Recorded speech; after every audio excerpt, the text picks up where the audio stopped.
Hi guys, welcome to my channel. If you're new, or welcome back if you're returning. Thank you so much for the love. I love you all right back. Now in this week's video, or even before I start this video, I want to thank you so much for 200 subscribers. I'm grateful and I'm humbled. Road to 300 subscribers. And if you are new to this channel and these are the kind of videos that you enjoy watching, please consider subscribing to this channel and join my YouTube family, and I really appreciate it. Now, one of my subscribers asked me to speak in Swahili whenever I'm doing these videos, but now I can't completely speak in Swahili because I have international viewers. I have viewers from Ghana, Nigeria, I have viewers from SA, and yeah, but in this video I'm going to try and mix them up so that no one gets lost and so that y'all can get the juice just the way I want you to get it. So I want to give you a story time of how I found out that I got pregnant in nursing school. I won't lie to you, it hit different, and I'm gonna be as real as I can. There's gonna be a lot of TMI, so this content might be PG rated, but anywho, so let's dive into the video. Now, one of the question that I got asked the most when my bump started showing and I started to open up to my friends, and part of my, it didn't open up to most of my family members, but my friends, the question that I was asked was, why are you getting pregnant while you're in school and you are learned? Mbona unapata mimba na umesoma? Like, unajua kuna family planning, there are condoms, emergency pills, so why did you just allow yourself to get pregnant? And I did not find this question to be cute at all. According to me, I just feel it wasn't cute for anyone to ask me that question because let's just give an example. Maybe I was molested, thinking about the worst. Maybe I was molested. Maybe I decided I want to be a surrogate. That could be an option, yeah. Or even maybe the condom busted. Maybe my family planning method failed me, or even my emergency pills failed me, you know. Or rather, even better yet, I just decided that I want to get pregnant. I mean, y'all gotta educate me right now, cause is it that those people who are not those people who are supposed to get pregnant are not learned, or what? Because I didn't understand that question, by the way, and I used to get so mad when someone asked me that question. But just because I want to open up to them, I tell them what happened. You know, if you're that person who asks someone such a question, please just don't. It does not sound cute, by the way. It does not sound cute. And sometimes you can ask someone that question na uamshe zile, you know, those traumas unaanza kuziamsha, you know. And maybe someone went through the most to get pregnant. I mean, people are on their knees day and night praying to God to just give them and gift them the fruit of the womb. So as in, alafu hiyo ya kudepict you are learned, you know, you are learned, you're not supposed to get pregnant, as in you are knowledgeable enough. Gosh, no, it's not cute. And let's dive into the story. So I'm not gonna mention the specific months, but I'm gonna give an example. So I'm shooting this in March, and let's say in March I meet with my partner and we happen, and then I take B2, okay? Then in about the same month, we meet again and we happen. And I take P2 again. So the first time I took P2, I got my menses. So let's say I got my menses the same month twice, because the moment I took the second one, I got my menses again. So I'm like, nimenyesha mara mbili. Where I'm like, okay, it's cool. So see, the next month now is coming. So me may chill too. So for example, let's say the next month is April, right? So I'm here, I'm just waiting for my periods now, but I was not expecting the periods. Sikuwa by then azitarajia, cause I was like, si last month nimenyesha mara mbili, so sikuwa nazitarajia by the cause this other one, by the way, let's say ilianza end of March ikaingia hadi tuseme sasa beginning of April, tuseme hivyo sasa. So mimi nikasema hii month hata nikanishaanyesha, so singoje hiyo ingine ikuje, singoje periods juu niko like okay, ili shift. So in my mind, see ni hormonal imbalance by the way, cause these ones are hormones I was taking, so they could have imbalanced my hormones. So I'm here, I'm just chilled. Towards I think the mid-month of April, I started getting cramps, and I'm like, I have never gotten such cramps in my life. Nilikuwa nasikia naumwa na cramps hapa chini, nasikia hapa bikini area, nasikia mgongo, nasikia hadi matako. Sasa nashangaa, kwani what's up? I've never felt this kind of pain. So in my head I'm like, okay, maybe the menses are coming. Okay, so niko tu hapo nimechill, nasikia hizo. So I'm taking Brufen, nikameza Brufen, siski ikitulia. Paoro, Buscopan, it's not working. And then I was taking them simultaneously, because maybe I take Brufen 2 days, I feel it's not working. I go to Proxicam, Buscopan per oral, Buscopan per oral, and then now I even took the injection, Buscopan injection, but no, the pain is not going. I felt no, what could be the problem? So that was the first pregnancy sign that I ignored. Maybe the implantation was happening and I was not aware. So I used even to go to the toilet, and when I use my tissue, I'm like, I'm looking if there's blood, and I'm not seeing, cause hiyo kitu ilikuwa inaniuma ni kama na bleed, you know. Na kitu kama hiyo, guys. So mwezi kikaribia kuisha, I had these symptoms now are becoming zinaongezeka. So fast forward, the month ended and I did not see my periods. Okay, so I was like, okay, I've missed it because nilinyesha towards the beginning, so maybe that one catered for that. So maybe let me wait for this other month. I remember at the time I was rotating in theater, and if you know theater or operating rooms, they use very harsh chemicals to wash the area because it's highly infectious. So they use really strong, but whatever they were using to clean the operating room used to affect me, so I used to get nauseated. So I used to sit Swiss room kwa window. I'll insert a picture here, show you where I used to sit.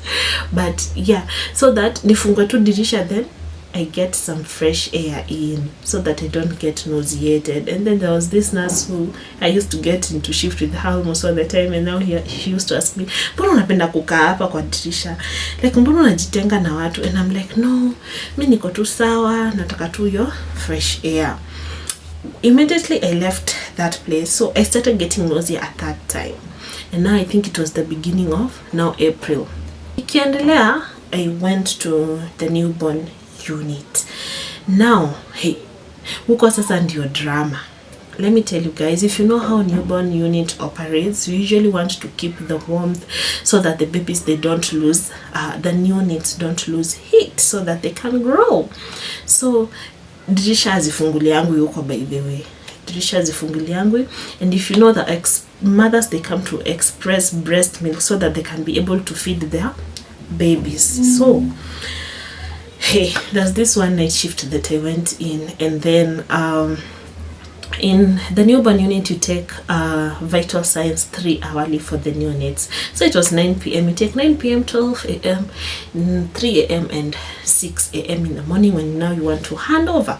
So 9 p.m. I took my gadgets, and now I'm going, my machines, now I'm going to take vitals. Hey, well, if you know that EBM does not smell really good, because alafu the place is usually so stuffy, you know, like hakuna hewa safi. And at this time I used to nakuwa nataka hewa, and that was the moment that I started getting dizziness. I felt dizzy that day.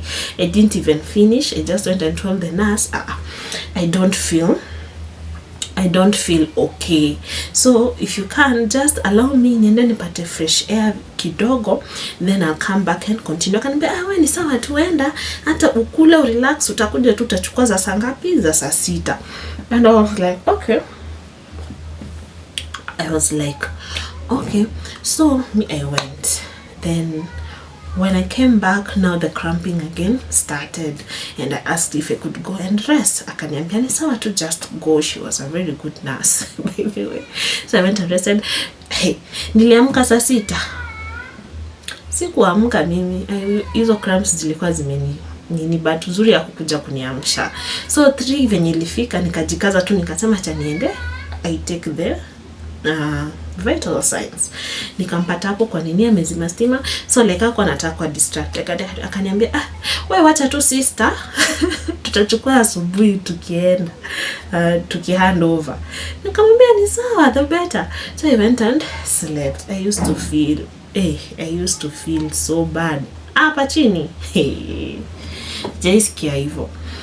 So si asubuhi kafika, mimi nikashindwa hata kutoka kwa hiyo bed. Si bed per se, but ni kitu tu unaweza jiekelea. So nikashindwa kutoka hapo. Hiyo kitu nilishukisha hivi mguu, nikasikia hapana, siwezi. Alafu I felt dizzy. I just went and explained myself. Nikajieleza tu, nikasema mimi si feel poa. So kama unaweza just allow me, just go home and then we'll meet tonight. Akaniambia, kwani sister uko na shida gani? So yote mimi sijui. Kukaenda hivyo, and that's the time again I started having food aversions, because nilikuwa nakula smoky daily. Nikaona si kawaida. So after smoky nikakula sasa, nikaanza kula tena maembe mbichi. Hey, at the time I think ilikuwa imeanza kuwa season ya maembe, so kuna zile kali zinakujanga, alafu ndo zo ripe. Hey, let me tell you guys, nilikula hizo maembe. Hey, I used to eat those mangoes like kila saa. Those are the only things that I could retain, and together with soda and bread. Now let me tell you where the drama began. So towards mid-April, I started now, I couldn't now stand myself cooking. Iyo harufu ya kukaanga vitu kuchielo, singeweza kustand hiyo kitu. So I used not to cook. I couldn't cook, and I think at that time is now when I began to now sleep. Nilikuwa na lala. Like tuseme asubuhi, si I'm supposed to report to the hospital 7:30. Naamka 7. Sometimes hata naamka 7:20. Siogi. Nitaenda tu. Wacha niwaambie, mimba inaweza kuhumble. Ninapiga tu hivi passport haraka, ninaenda shift. Like I was lazy, I was tired, I was too sleepy. I used just to sleep. Me hata venye nilisurvive your semester sijui. I used to sleep. And at this moment is when I started thinking, something could be up. And now I started now opening to my partner. Pole pole tu kufeel. Unajua ile unastuanga your partner ndo ufeel tu venye anaweza sema. You know, sana mshtua tu kai, you know, I could be pregnant and all. Ananiambia, uko sure basi upime? Sitaki kupima. So kukaendelea hivyo. So I started getting nauseated whenever I could cook. Now I couldn't cook. I couldn't start cooking and finish because I would get nauseated and vomit, and it was so serious. I couldn't even stand seeing food at that time. And I remember I have this friend, we used to video call a lot, and we used to video call a lot when we were either eating or cooking. So nikaanza kumwambia hapana, si feel kuona hiyo chakula inafanya ni feel nauseous. Akaniambia Aruka si uko na maringo. Nikamwambia hapana, for real niko serious.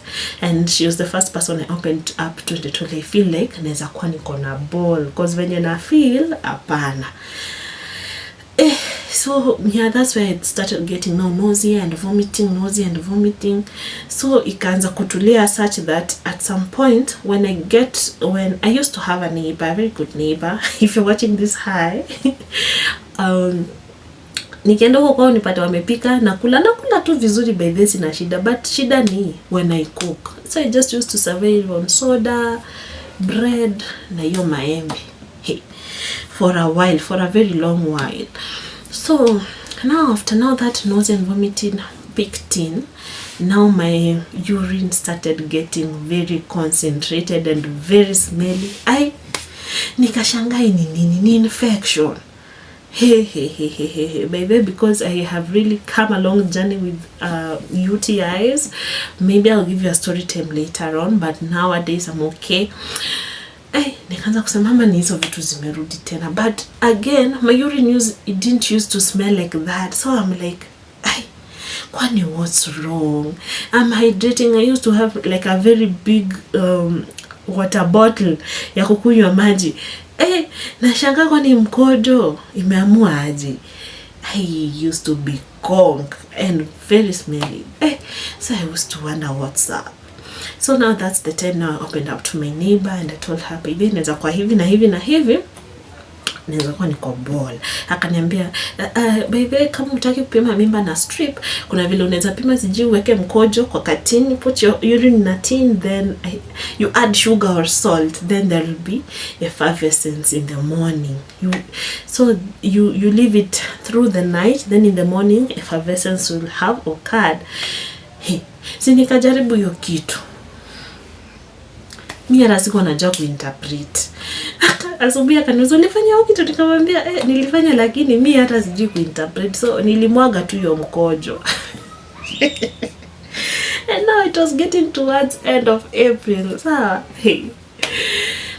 Mimi nilikuwa sasa scared. Nikaanza kusema hii inaweza kuwa sasa ni mimba. Juu sasa nikianza kuhesabu from the moment I saw my last period, or I received my last period, to the moment that I was now 1 month imeisha. And I received my menses regularly. So I'm like, kwani what could be the problem? If not pregnancy. Now I started getting scared. Let me tell you guys, I had never in my life, never. Unaonanga ile hata unahappen na mtu alafu unashtuka ati uko na ball. Sijawahi shtuka ati sasa nianze kupima mimba. Sikuwahi pima mimba until that day that I decided I want to test it. I didn't know even the procedure. I didn't even know how that strip is called. So I started asking my neighbor nini. Kaniambia hivi na hivi. Then I also counter asked my partner. Nikamwambia, but I didn't want my partner to know that naenda kupima, because I wasn't sure what I want to do with my pregnancy, if at all I had it. So sikuandaa kumwambia. So namwambia tu, gang, unajua na feel nika nitapima mimba, sijui niambia pima. Namuuliza, now how do I go to the chemist and say what do I want in the chemist and how much is it? So now I forgot to ask how I'm going to use it. Wacha niwaambie, mazingaombo. that day that I wanted to test pregnancy, I had left to go and buy the strip. So on my way out, kulikuanga na shop ingine hapo na just kibanda mboga. So from the gate I could feel harufu ya dania. Hey, and I used to get so sensitive with smell from this day. So nikasema hebu nisonge karibu. So nikaenda kwa hiyo karibu hata nitapike. Huyo mama akaniuliza ni nini Sharon? Ni nini Sharon? Nikamwambia hata mimi sijui, hebu nirudi. Hivyo ndo sikurudi. Hiyo Danieli niingia hadi I was like hapana. Si kawaida. So after that, that's when I started now having those smell deviations and aversions, So nikaacha kutumia lotion. It used to have a very sweet floral scent. Nikaacha kutumia body wash, my soaps, hata toothpaste nilikuwa natumia Sensodyne, nikaanza kutumia anaitwaje, ni Triple H hapo initangwa nini, close up. I started using close up because that was a little bit mild. So I used to now this was in April. I was now nilikuwa na shina tu nikiforward hiyo kupima juu staki kupigwa na hiyo reality. Hey, now this fine day I just decided now I want to test and just see what's up, because now it was like end of 2 months and I have not received my periods, and it's not normal. The last time I used to skip my periods like this ilikuwa when I was using the Depo-Provera injection, family planning injection, which I had not used for close to 3 years before I conceived. Mimi sasa nikaona hapa kumeharibika, acha ninunue hiyo kitu nipime. So nikaenda nikanunua, nikakuja, it was very cheap, it was 30 bob. Nikakuja, so sikupima hiyo day, nilikuwa off the next day. Nikasema nitapima the next day ndo nijue. So I got the strip, nikakojoa. I didn't know by the way how to use it. So mimi nikachukua ile kitu. Wacha nionyeshe example venye nilifanya by the way guys. So I'll use this cotton wool as the strip, and then I'll use this as the tin. So simkojo iko hapa ndani, the urine. So I just went and took the strip and dipped once like this. Nikaekelea hivi. And I kept it somewhere, and I went sat 1 hour. 1 hour. Saying, so how will I react to the results? Wewe mshaipigwa na stress. Niko nashangaa nitafanya aje kikuja positive. So niko tu hapo. 1 hour later I went to check my whatever. Sioni kitu. So at some moment I was happy like, yeah. It's not positive. I got happy. Hey, let me tell you guys. Hey, let me tell you Maina. Hey, nilirambwa. Sasa nikakuja tena nikaona sioni hata kama imepanda. Unaona kama ile ya malaria ama ile HIV venye ukipimwa inapandanga. Sioni kama imepanda. Sasa nikaanza kuiangalia keenly. So kuiangalia nikaona hapana. Let me go and read the instructions kwa ile pepa inakujanga nayo, the packaging. So I read the instructions and I found out that this is your tin and your urine is inside here. So you're going to hold this thing like this until ipande na ionyeshe hizo lines. Kwa sababu nilikuwa nashangaa mbona kitu ina lines. Hey, ujinga. Ama ni ushamba. Sasa nikaenda nikashikilia kitu hivi. So I'm just there, I'm just God, my reality is not coming to life. So naangalia tu hiyo kitu. Inapanda, line ya kwanza ikatokelezea. Nikashtuka. Hiyo ingine simultaneously kaanza. I got shocked. Guys, I've never gotten shocked like that in my life, by the way. I used to know that mi ndo ule dem, nakwanga nimejipanga najijua. I can't just get pregnant like that. Shock on me. So that's how I found out that I was pregnant. I know it was a little dramatic, guys, but let me tell you some of the symptoms that no one could ever tell you, and you could never imagine that ukibehave hivi unaweza kuwa na mimba. Kutoga. I used to passport, let me tell you guys. Like, na feel tu nimechoka hadi siwezi hata jiosha. I was tired. I was sleeping, guy. Hiyo semester hata sijui nilisurvive aje by the I used to get tired. Again also hiyo cramps sijui kama ilikuwa kawaida, but hey. So guys, mimi hiyo ndo kitu nilisho, and I used to get, if you know me, I'm a clean freak, lakini nilikuwa nimejiachilia hiyo nyumba ile wena kama mwezi jaosho. I don't know if that is normal by the I was very dirty. Part of my life that I was dirty ni hiyo ya mimba. My neighbors used to come and ask them, akisimu ni mopie nyumba. Mimi sijui hiyo laziness ilikuwa imetoka wapi. Let me know if you have the same experience. Cause of not taking a shower. Like, I used to sleep shift tuseme kwanza night shift nafaa niingie 6:30 sasa ndo naanza kuprepare, naanza sasa kuoga nini ndo niende. So those symptoms I used to get, are they symptoms of what? Please, if you understand better, comment down below, let me know what was that. But yenyewe mimi siku imagine kitu kama hiyo inaweza nifanyikia. So that's how I found out that I was pregnant, and that was like I think 7-8 weeks. So that is how I found out that I was pregnant.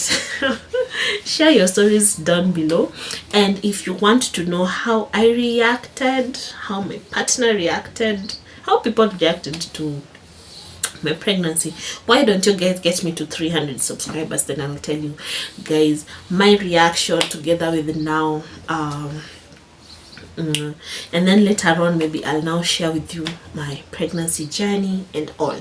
Now I just decided to share with you guys this story because I realized that they used to help me at the time.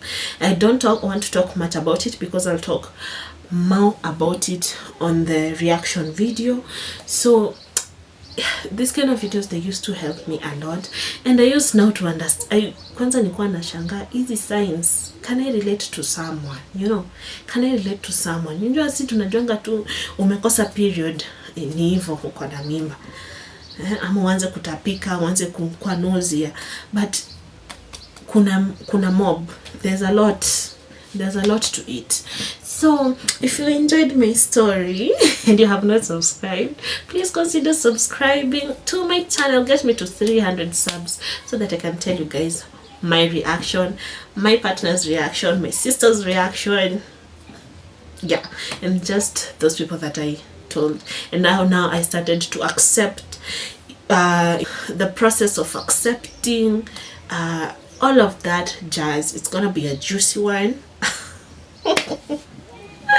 So comment down below on your experiences, if you have any, and allow me guys to close it at this. If you're meeting me for the first time, hi, my name is Sharon Aruka and I create content around lifestyle and nursing. So welcome aboard, welcome. Let's grow this family. It's getting even better and greater. Okay guys, so let me leave this at this, and remember to subscribe. Please subscribe, like, so that my video can reach a wider audience and so that our family can grow. So thank you so much. Thank you. I really appreciate it. Until my next video, bye for now guys.